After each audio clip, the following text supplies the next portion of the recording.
ஒரு விவசாயி இருந்தார். அவர் தோட்டத்தில் என்ன போட்டாலும் விளையவே செய்யலை. அவர் குடும்பத்தை நடத்தவே முடியல. அவர் குடும்பமே வறுமையாயிட்டு. ஏன்னா அவர் தோட்டத்தில் என்னன்னாலும் போடுறாரு. அவர் ஆடு மாடுகளுக்கு தேவையான எதையாவது போடுறாரு. அது முளைக்கவே மாட்டேங்குது. முளைக்குது, அது சரியாக வரவே மாட்டேங்குது.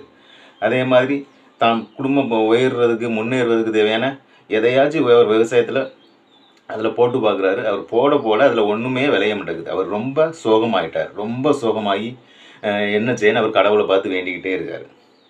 எனக்கு இந்த நிலத்தில் என்ன போட்டாலும் விளையவே செய்யலை. நான் கடுமையாக உழைக்கேன். நான் அதில் தான் இரவும் பகலும் இருக்கேன். அதில் எவ்வளோ நேரம் உழைக்க முடியும் அவ்வளோ நேரம் நான் உழைக்கேன். நான் நல்ல உழைப்பாளியாக இருக்கேன். ஆனால் என்னால் என்ன செஞ்சாலும் அந்த தோட்டத்தில் அந்த நிலத்தில் ஒன்றுமே விளையலையே அப்படின்னு சொல்லி அவர் ரொம்ப சோகமாக இருக்கார். அவருடைய சோகத்தை பார்த்த ஒரு தேவதை வந்து அவர் முன்னால் தோன்றி உனக்கு என்ன வேணும் அப்படின்னு சொல்லி கேட்காங்க. உடனே அந்த விவசாயி சொல்லுறாரு, என் நிலத்தில் என்ன போட்டாலும் முளைக்கவே மாட்டேங்குது. என் நிலத்தை மட்டும் எனக்கு சரி பண்ணி கொடுத்துருங்க. நான் பிழைச்சிருவேன். நான் பிழைச்சி நான் நல்லா இருப்பேன். நான் மற்றவங்களுக்கும் உதவி செய்வேன். என்னால் உதவி செய்ய முடியாது. அந்த நிலம் எனக்கு நல்ல பலனையே தர மாட்டேங்குது. இந்த நிலம் நல்ல பலனை தரும்படி எனக்கு நீங்கள் உதவி செஞ்சால் போதும், நான் பிழைச்சிக்கிடுவேன் அப்படின்னு சொல்லி அந்த விவசாயி சொல்லுதார். உடனே அந்த தேவதை சொல்லுது, சரி நீ போ, இங்கே இருந்து 6 மணி நேரம் நீ ஒரு பிரயாணம் பண்ணி ஒரு இடத்துக்கு போ. அந்த இடத்துல ஒரு குகை இருக்கும். அந்த குகைக்குள்ளே போனீங்கன்னா அங்கே நிறைய உரங்கள் இருக்கும்.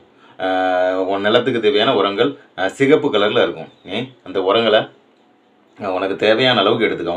நிலத்துக்கு எவ்வளோ தேவையோ அந்த நிலத்துக்கு தேவையான அளவுக்கு அள்ளி கொண்டு வந்துட்டு இங்கே நீ வச்சுக்கா. வச்சு உன் நிலத்தில் நீ ஒரு தடவை போட்டாலே போதும். அதுக்கப்புறம் அந்த நிலம் உனக்கு தேவையானது எல்லாம் தொடர்ந்து தந்துக்கிட்டே இருக்கும். அதனால் நீ பயப்படாத. நீ பயப்படாமல் நீ அங்கே போ.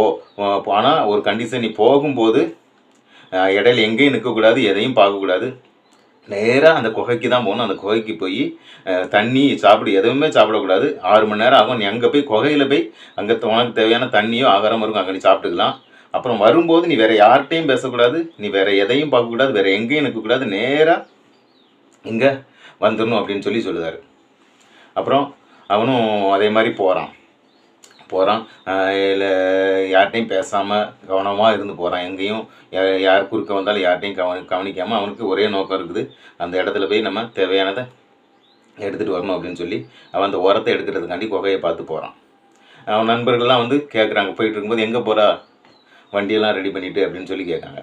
நான் எங்கே போகிறேன்னு அவன் சொல்லக்கூடாதுல. எங்கேயுமே பேசாமல் அவன் பாட்டில் அவன் நோக்கத்திலேயே கரெக்டாக இருக்கான். நான் அங்கே போகணும் அப்படிங்கிற அந்த நோக்கத்திலேயே கரெக்டாக இருந்து போகிறான். வழியெல்லாம் கேட்கல, அவனே கண்டுபிடிக்கணும்னு சொல்லி அவனே சுற்றி அலைஞ்சு அவங்க தப்பான வழியில் போனாலும் கஷ்டப்பட்டு அலைஞ்சி கஷ்டப்பட்டு ஒரு வழியாக அந்த குகையையும் கண்டுபிடிச்சிடலாம். அந்த தேவதை சொன்ன மாதிரி அந்த குகையையும் கண்டுபிடிச்சி அங்கே போய் பார்க்குறான். பார்த்து தனக்கு தேவையான உரத்தை எடுக்கணுமேன்னு சொல்லி எதில் எடுக்கலான்னு பார்த்தா அவனுக்கு அவன் அந்த சாக்கை கொண்டு வரல. அவனுக்கு ரொம்ப வருத்தமாயிட்டு.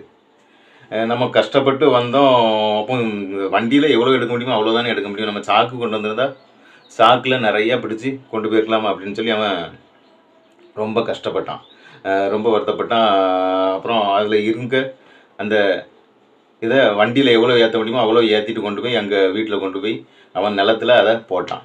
உண்மையிலேயே நிலங்கள் அவனுக்கு நல்ல பலனை கொடுத்துச்சு. ஆனால் அது அவன் இன்னும் நிறைய எடுத்திருந்தா அவனுக்கு நிறைய பலன்கள் இருந்திருக்கும். ஆனால் அந்த நிலங்கள் கொடுத்த பலன்கள் அவனுக்கு ரொம்ப கொஞ்சமாக தான் இருந்துச்சு. முன்னால் ரொம்ப கஷ்டப்பட்டான், அதை விட கொஞ்சம் நல்லா இருந்தான். அவன் குடும்பம் ஏதோ சாப்பிடுவதற்கு அவன் வயிற்று கழுவதற்கு உதவி தேவையானதாக இருந்துச்சுன்னு தவிர அவன் ஆடு மாடுகளுக்கு கூட உணவு கொடுக்குற அளவுக்கு அந்த நிலத்தில் தேவையான காரியங்கள் விளையலை. இந்த கதையில் இருந்து நான் உங்களுக்கு என்ன சொல்ல வரேன்னா, நமக்கு எல்லாமே இருந்தாலும் அதை பெற்றுக்கொள்வதற்கு அந்த பொருளை கொண்டு வருவதற்கு தேவையான ஒரு உபகரணங்கள் இருக்கணும். அந்த உபகரணங்கள் இல்லாமல் நம்ம எல்லாத்தையுமே கவனமாக ரெடி பண்ணி எல்லா காரியங்களுமே கவனமாக ரெடி பண்ணி அங்கே போய் நமக்கு கிடைக்கிறத நம்ம எடுக்கணுனாலுமே அதுக்கு அதை பெற்றுக்கொள்வதற்கு தேவையான ஒரு நல்ல பாத்திரம் நம்மகிட்ட இருக்கணும். ஒரு நல்ல பாத்திரம், நல்ல ஒரு உபகரணம் இல்லாமல் நம்ம அதை பெற்றுக்கொள்ள முடியாது. நம்ம எது கிடைக்குதோ, நம்மளால் எது முடியுதோ அதனால் நம்ம பெற்றுக்கொள்வோம். இதுதான் லா ஆஃப் அட்ராக்ஷன்லேயும் நம்ம என்னதான் மனசில் நினச்சிக்கிட்டே இருந்தாலும் சரி, நமக்கு அது வேணும், எனக்கு அது கிடைக்கும், நான் அதை பெற்றுக்கொள்வேன், நான் அதில் தான் வாழ்கிறேன் அப்படின்னு சொல்லி நீங்கள் நம்ம எப்படி தான் நினச்சிக்கிட்டாலும் சரி, அதை பெற்றுக்கொள்வதற்கு தேவையான பாத்திரம் நம்மகிட்ட இல்லைன்னா நம்ம அந்த காரியத்தை பெற்றுக்கொள்ள முடியாது. அதை பெற்றுக்கொள்வதற்கு தேவையான பாத்திரம் இருக்கணும். லா ஆஃப் அட்ராக்ஷனை பற்றி திருக்குறளும் சொல்லுது. திருக்குறள் ஊக்கமுடைமை அப்படிங்கிற அதிகாரம், ஊக்கமுடைமைங்கிற அதிகாரம் ஃபுல்லாக லா ஆஃப் அட்ராக்ஷன் தான். மனதில் ஒரு காரியத்தை ஆழமாக உறுதியாக எந்த தடைகள் வந்தாலும் சரி, எந்த இடைஞ்சல் வந்தாலும் சரி, உறுதியாக ஆழமாக நினைக்கிறத பற்றி இந்த ஊக்கமுடைமைங்கிற அதிகாரம் சொல்லுது. ஊக்கமுடைமைங்கிற அதிகாரம் லா ஆஃப் அட்ராக்ஷன். அந்த அதிகாரம் அப்படியே லா ஆஃப் அட்ராக்ஷன் நம்ம என்னெல்லாம் சொல்லுதோமோ எதெல்லாம் கடைபிடிக்கணும்னு சொல்கிறாங்களோ அதை எல்லாத்தையுமே ஊக்கமுடைமை சொல்லி உறுதியான ஆழமான எண்ணம் உடையவனாக இரு. தோல்விகளை பார்த்து பயந்து வராத. பணம், பொருள், செல்வம் இதுதான் உயர்வதற்குரிய காரியம்னு நீ நினைக்காத.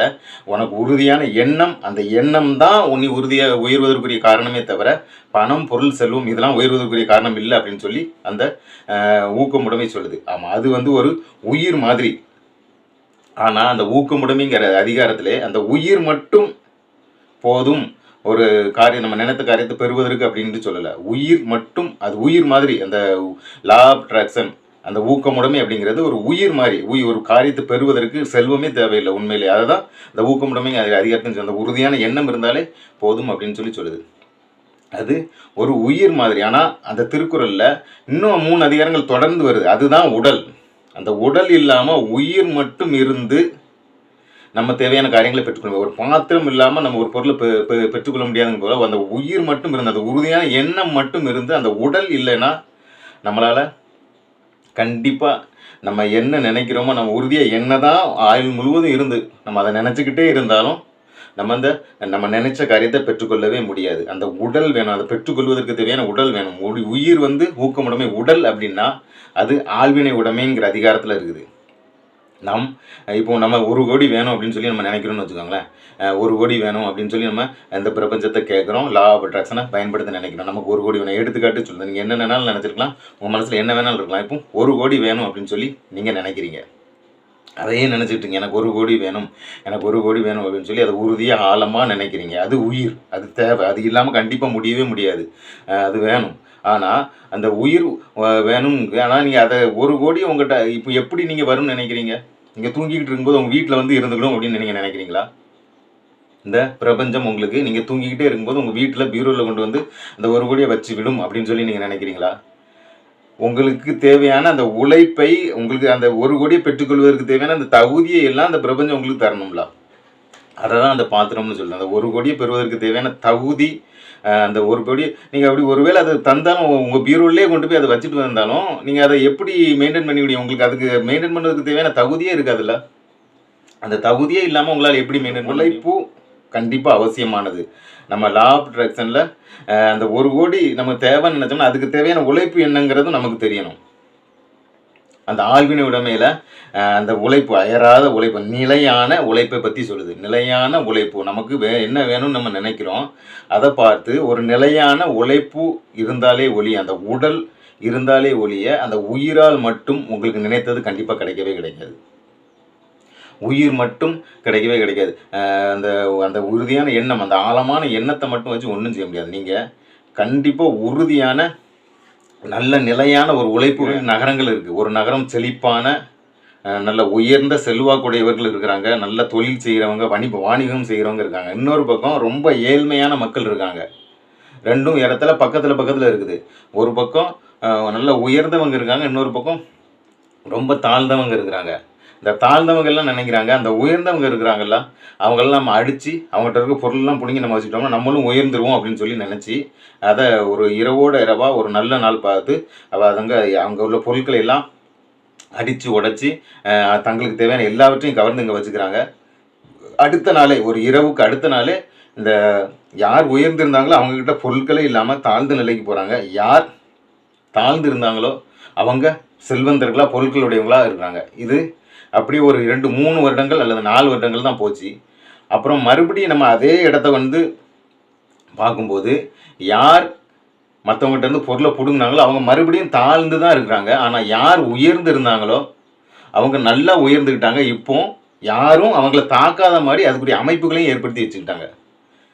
அவங்க யார் பொருள்லாம் எடுத்து இவங்க ஏழ்மையாக இருந்தவங்க உயர்ந்திருந்தாங்களோ அவங்களால அந்த செல்வத்தை வச்சு அதை மெயின்டைன் பண்ண தெரியலை. ஆனால் யார் அந்த செல்வந்தர்களாக இருந்தாங்களோ அவங்களுக்கு செல்வத்தை எப்படி பயன்படுத்தணும் அப்படின்னு அந்த தகுதி அவங்கக்கிட்ட இருக்குது. அந்த உடல் அவங்கக்கிட்ட இருக்குது. உங்களுக்கு தேவையானது அந்த உடல் உங்களுக்கு என்ன வேணுமோ அதை பெற்றுக்கொள்வதற்கு தேவையான தகுதி உங்ககிட்ட இருந்தால் தான் அதை அந்த பிரபஞ்சம் உங்களுக்கு தர முடியும். அதை பெற்றுக்கொள்வதற்கு தேவையான தகுதி இல்லைன்னா நீங்கள் ஓட்ட கை போல் நீங்கள் சாக்கே கொண்டு போகாமல் அங்கே அந்த விவசாயம் அங்கே போய் நின்னாலும் அதே மாதிரி நீங்கள் ஒன்றுமே இல்லாமல் இருந்தால் உங்கள்கிட்ட கடுத்தாலும் உங்கள் கையில் நிற்கவே நிற்காது, எல்லாமே கீழே விழுந்துடும். நீங்கள் ஓட்ட கையை வச்சுக்கிட்டு இப்படி நீட்டிட்டு நின்னீங்கன்னா உங்கள் கையில் போட்டதை அந்த பிரபஞ்சம் உங்களுக்கு கையில் போடுறதை உங்கள் கையில் நிற்கவே நிற்காது. உங்களுக்கு என்ன தேவையோ அதற்கு தேவையான அந்த தகுதி உங்களுக்கு வேணும். அதுதான் உடல். அந்த உடல் போன்று இருக்கிற அந்த தகுதி ஒரு நீங்கள் ஒரு எம்எல்ஏ ஆகணும்னு நினைக்கிறீங்கன்னா அதுக்குரிய தகுதி என்ன, அந்த தகுதிகள் உங்களுக்கு வேணும். அந்த தகுதிகளையும் நோக்கி நீங்கள் ஒரு சீரான நிலையான உழைப்பை காட்டுகிறவர்களாக இருக்கணும். அந்த தகுதி இப்போ உங்களுக்கு இருக்கவே இருக்காது, அது பிரச்சனையே இல்லை. ஒருவேளை 1 கோடி வேணும்னா அதை மெயின்டைன் பண்ணால் அதுக்குரிய தகுதி அதுக்குரிய காரியங்கள் எல்லாம் உங்கள்கிட்ட இருக்கவே இருக்காது. ஆனால் அதற்கு தேவையான ஒரு நிலையான உழைப்பு வேணும். அந்த தகுதி என்னவோ அது உங்கள்கிட்ட இருக்கிறதா நீங்கள் நினச்சிட்டாலும் சரி, இல்லைன்னா வேறு எப்படி நினச்சி அதை பார்த்து ஒரு நிலையான ஒரு உழைப்பு உங்களுக்கு வேணும். அந்த தகுதி வேணும் அப்படிங்கிறத பொறுத்து நிலையான ஒரு உழைப்பு உங்களுக்கு இருக்கணும். அப்படி ஒரு நிலையான உழைப்பு இருந்தால் தான் உங்களால் அந்த லா ஆஃப் அட்ராக்ஷன் உங்களில் வேலை செய்ய முடியும். நீங்கள் என்ன நினைக்கிங்களோ அதை உங்களால் பெற்றுக்கொள்ள முடியும். கண்டிப்பாக ஒரு உயிர் மட்டும் இருந்து அந்த உறுதியான ஆழமான எண்ணம் மட்டும் இருந்து உங்களால் உங்கள் காரியங்களை பெற்றுக்கொள்ளவே முடியாது. அந்த ஆழ்வினை உடைமைங்கிற அந்த அதிகாரத்தையும் நீங்கள் படிங்க, திருக்குறள் கண்டிப்பாக படிங்க. ஊக்கம்ங்கிற அதிகாரத்தையும் படிங்க. 2லையுமே ஊக்கம்ங்கிற அதிகாரம் அப்படியே லா ஆஃப் அட்ராக்ஷன், அதாவது அந்த உறுதியான ஆழமான எண்ணம் இருக்கும். ஆனால் ஆழ்வினை உடைமை அந்த எண்ணத்தை நோக்கிய ஒரு சரியான உழைப்பு, உறுதியான எந்த தடைகளையும் பற்றி கவலைப்படாத ஒரு ஆழமான உறுதியான உழைப்பு இருக்கணும். நீங்கள் உங்கள் சிந்தையில் மட்டும் உழைச்சா போதாது, அதற்கு தேவையான கூட கொஞ்சம் நேரத்தை நீங்கள் கொடுத்து மெனக்கெட்டு நீங்கள் 1 கோடி வேணால் அந்த 1 கோடி எப்படி பெற்றுக்கொள்ள முடியும், அது பெற்றுக்கொள்வதற்கான வழிகள் எதுவும் இருக்குதா, நம்ம என்னெல்லாம் செய்யலாம், இப்போ நம்ம நிலைமை உயர்த்துக்கிற வழி என்ன, நம்ம அதில் 1 கோடி வேணும், நம்ம 1 கோடி நம்மகிட்ட வந்ததுக்கப்புறம் நம்ம அதில் எவ்வளவு வேலை தொடர்ந்து செய்ய வேண்டியது இருக்கும், 1 கோடி வேணுன்னா நம்ம எவ்வளோ வேலை இன்னும் செய்யணும் அப்படிங்கிறத பார்த்து நீங்கள் வேலையை செஞ்சு அந்த உறுதியான எண்ணத்தோடு செய்யும்போது அந்த பிரபஞ்சம் உங்களுக்கு கேட்டதை உங்களை நோக்கி கொண்டு வரும். ஆக்கம் அதிர்வினாய் செல்லும் அசைவிலா ஊக்கமுடையான்னு இல்லை. அந்த உறுதியான எண்ணம் வேணும், அது சரிதான். ஆனால் அந்த உறுதியான எண்ணம் மட்டும் செயலற்றது. சாக்கே இல்லாமல் அங்கே போய் விவசாயி எல்லாத்துக்கு நின்னார். அதே மாதிரி நீங்கள் அந்த ஒரு பாத்திரம் அந்த தகுதியே இல்லாமல் நீங்கள் நின்னீங்கன்னா உங்களுக்கு அந்த பிரபஞ்சம் கொடுத்தாலும் உங்களால் பெற்றுக்கொள்ளவே முடியாது.